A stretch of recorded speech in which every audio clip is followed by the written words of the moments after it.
My name is Michael Obersteiner. I'm Research Director at the Ecosystem Services and Management Program here at the International Institute for Applied Systems Analysis. Here at the IASA, we do systems analysis, which is very untypical for university research. So we do research that is actually between the boundaries of scientific disciplines. And it's also transdisciplinary in the sense that our results should end up with policy impact. So we do scenarios on the energy dimension, on the water dimension, on the biodiversity, on the agriculture dimension. We call this integrated assessment.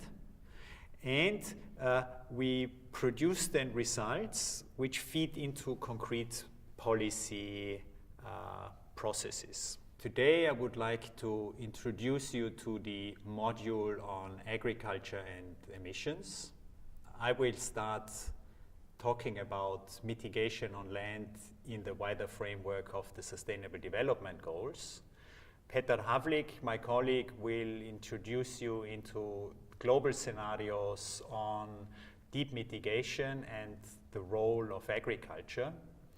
Later on, Hugo Vallin will talk about globally consistent national case studies and the methodology that comes with it. Aline Soteroni from Brazil will talk about the scenarios we did together with the Brazilian government that fed then into the climate negotiations at Paris, presenting the analysis of the land sector and the agriculture sector of Brazil and its participation in the global effort to mitigate climate change. Just as a small side note, the climate mitigation effort of Brazil can be compared to the climate mitigation effort of all technically what's called Annex 1 countries. So all of the rich countries' greenhouse gas reduction is about the same size of the greenhouse gas reduction coming from avoided deforestation in Brazil, which is a stunning number. So let me start with my own chapter, mitigation on land in the wider framework of the Sustainable Development Goals. This is a landscape in Brazil, degraded pasture, and how can we convert these kind of landscapes in such a way that they contribute to a global effort to mitigate climate change? One way is to intensify livestock production, for example. So here you see cows with higher productivity, and you actually introduce new grasses such that you have more production of grass per hectare than currently seen in these degraded landscapes. Further in the background, you might actually see a grassland converted into a maize field, where in the maize field you actually produce the crop in such a way that you minimize the emissions per hectare of greenhouse gases. So here we talk a lot about nitrous oxide emissions that are reduced basically by being smart in how you spread and how much you spread the fertilizers. We can look into the same landscape with a completely different scenario. So suppose, for example, this part here is a reforestation for carbon value, financed, let's say, by a climate bond. We could also avoid deforestation, also for a carbon value, of the forest that existed already before. Another activity in this landscape would be reforestation for timber. And then here, it's also very important what happens with the timber afterwards. Is, for example, the wood sourced by these plantations used for furniture, where the furniture sticks around for 30 years and only then is either recycled or burned, substituting fossil fuel sources. Or you go directly into a reforestation for bioenergy production, substituting out as a renewable source of energy fossil fuels. However, if we do all of these activities in this landscape where we had previously agricultural production, we need to compensate for these new activities which you see here by intensifying agriculture elsewhere in the background or even in a different country. And in addition, you want to do it in a climate smart way. Now, after giving you a vision of what we are talking about in terms of mitigating greenhouse gases in the land use sector, enabled by agriculture, let me just quickly scan over the SDGs and make the linkage between land and mitigation. I put here the black boxes over the SDGs, which we're actually touching in the analysis I will talk about later. So for example, SDG number 2, zero hunger. You will find that there is a trade-off between mitigation, basically sparing land, making agricultural production more expensive, and thereby driving up the agricultural prices, which might compromise food security, especially in urban areas. If we look at another SDG, for example, SDG 12 on responsible consumption and production, you will find out that responsible consumption, especially in terms of diet shifts, are actually very good depressure points for producing mitigation on a resource that is constrained, such as land. So let me directly dive into this topic. You will see now a few slides where I introduce you to a scenario assumptions, and we will look at the impact of those scenarios then in an integrated assessment later on. So what you see here is a different assumption. In the upper figure, you see a business as usual scenario where we feed the world with the protein according to Western diets, and developing countries and least developing countries are catching up. In the lower figure, what you see is we call this a contraction and convergence scenario, where global diets converge towards the recommendation of protein intake recommended by the World Health Organization. So here, this would be in line with the storyline of SDG 12 on sustainable consumption.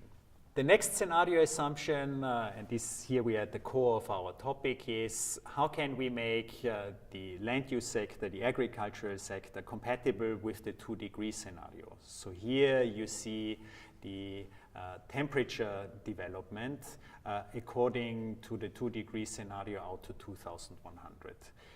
In the next slide, what you see is scenarios which are in line with these 2-degree and even 1.5-degree scenarios. And the bottom two lines and shaded areas are 1.5 scenarios, 1.5-degree temperature change scenarios. And it's quite stunning when you look at the details of it, that the global energy system, including the land use sector, has to go negative by the year 2035. This means that we produce all of the energy, all of the food for the world, and at the same time, as of 2035, we take out CO2 out of the atmosphere.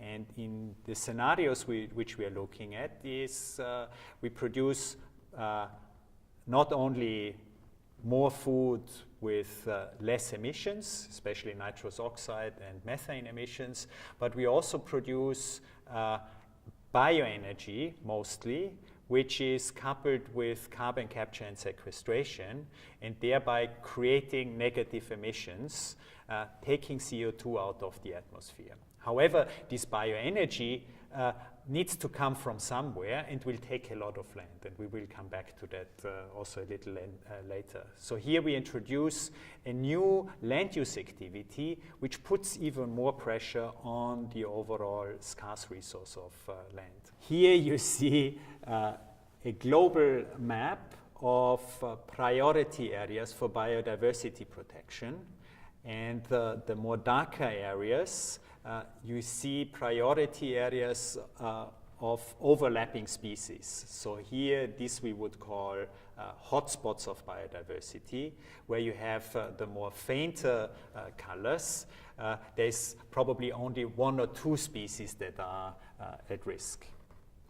And what we will do in our analysis is we will either only look at the hotspots of biodiversity and take them out of the competition for land, so basically agriculture and bioenergy plantations will not be able to invade and go into those places.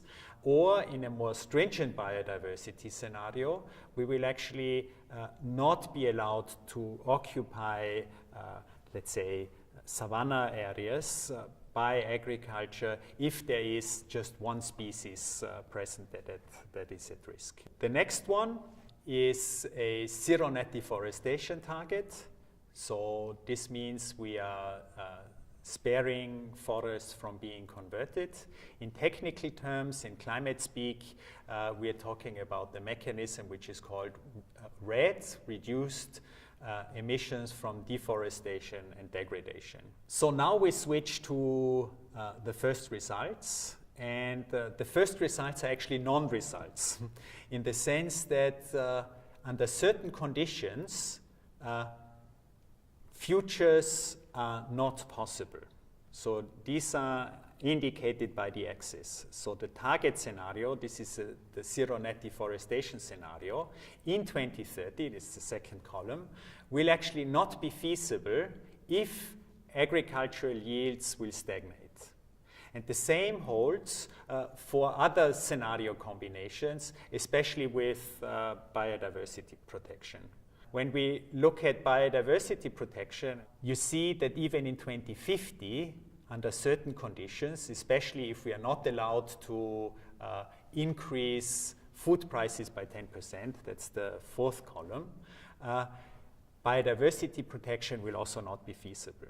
So this is the first big message which we see currently is not all of the SDG futures are possible under all of the circumstances.